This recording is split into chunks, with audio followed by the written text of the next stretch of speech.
Monday is Memorial Day.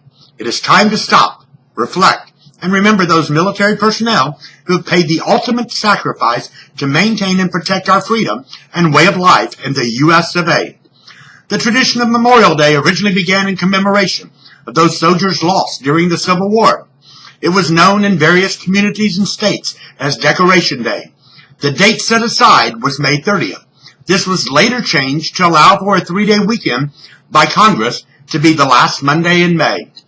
For the vast majority of Americans, it is just another holiday weekend and the unofficial start to the summer vacation season.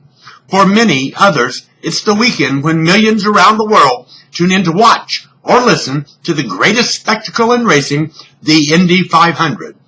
To too many, it's just a day to get together with family, have picnics and barbecues, go to the opening of community pools across the nation.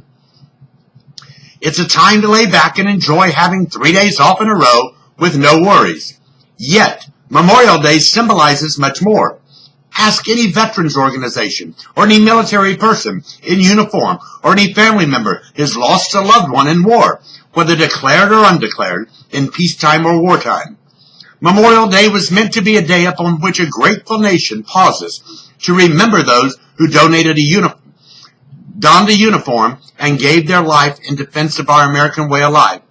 These brave men and women paid the ultimate price to make sure we could have our picnics, our barbecues, our splashing around in the pool. The sacrifice of those who gave their lives is honored with each election, where not by coup, but by ordinary Americans casting a ballot and choosing those who will lead and represent them. The power and authority of those officials are transferred from one elected official to the next, from the precinct level to the highest office in the land, the presidency, without the need for troops in the streets because of those who answered the call to duty, honor, and service. The ability to vote, the ability to choose, the ability to speak our minds, the ability to worship or not worship, the ability to write these words without fear, the ability to work, to succeed, to fail, to rise above our circumstances. All of this we owe to those men and women who fought and died for peace, justice, and freedom. None of our liberties came without cost, and thus we owe a debt to those men and women who died in the defense of our freedom. On a personal note, in those dark days following the sneak attack by the Imperial Japanese Navy on Pearl Harbor, December 7th, 1941, 4 brothers from Nashville, Brown County, Indiana, lined up at the recruiting office and joined the U.S. Navy. These 4 brothers went off to save the world for democracy, both in the European theater and in the Pacific. 3 made it back home at the close of the war.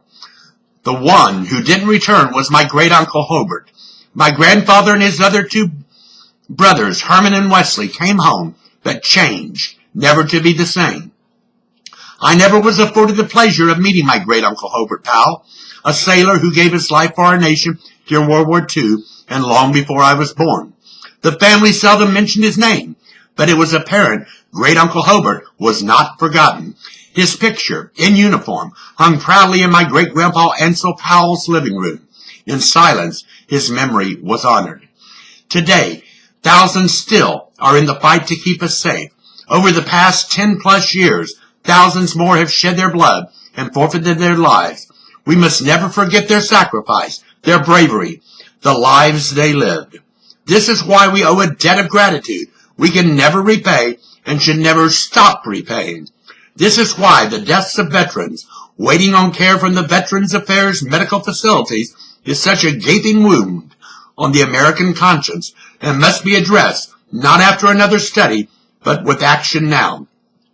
From the cornfield, I hope each of you will take time from the barbecuing, the playing games with family, watching the race, or enjoying the water and sun to stop.